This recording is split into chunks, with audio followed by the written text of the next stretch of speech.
একদিন বাদশাহ হারুন আর রশিদ তার সালতানাতের মহলের মধ্যে বসেছিলেন। অত্যন্ত গরমের কারণে তার প্রচন্ড পরিমাণে পানি পিপাসা লাগলো। তখন সে মহলের কর্মরত লোকদেরকে বললেন, দ্রুত আমার জন্য ঠান্ডা পানি নিয়ে আসো। বাদশাহর হুকুম দেওয়ার কিছুক্ষণের মধ্যেই স্বর্ণের পেয়ালায় করে তার জন্য পানি নিয়ে আসা হলো। বাদশাহ সেই স্বর্ণের পেয়ালা হাতে নিয়ে পানি মুখে দেবে, এমন সময় তার পাশে বসে থাকা একজন বৃদ্ধ বুজুর্গ বলে উঠল, মহামান্বিত বাদশাহ, পানি পান করার আগে আমার একটা কথা শুনেন। বাদশাহ পানির পেয়ালা মুখের কাছ থেকে নিচে নামিয়ে বললেন, আচ্ছা ঠিক আছে বলেন। তখন সেই বুজুর্গ আলেম বলতে লাগলেন, বাদশাহ ধরেন একদিন হঠাৎ করে আপনার পানি পিপাসায় গলা শুকিয়ে গেল, আপনি তৃষ্ণার্ত হয়ে মৃত্যুর মুখে উপনীত হলেন। কিন্তু দুঃখের বিষয়, তখন সারা পৃথিবীর কোন জায়গায় পানি নাই, শুধুমাত্র একজন লোকের হাতে এক পেয়ালা পানি আছে। মহামান্বিত বাদশাহ, ওই এক পেয়ালা পানি আপনি কত মূল্য দিয়ে কিনবেন? দরবেশের এই কথা শুনে বাদশাহ হারুন আর রশিদ বললেন, হুজুর, ওই এক পেয়ালা পানির জন্য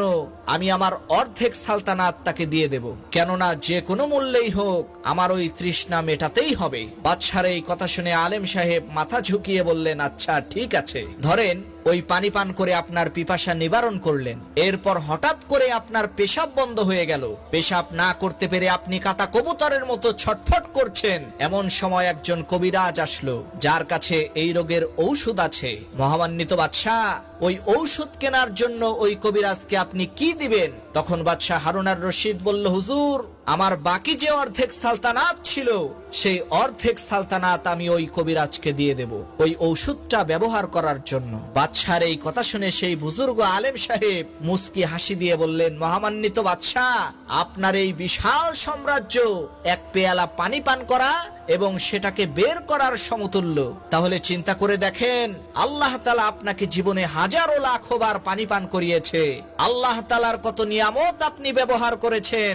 তাহলে একটু ভেবে দেখেন আল্লাহ তাআলার নিয়ামতের মূল্য কত।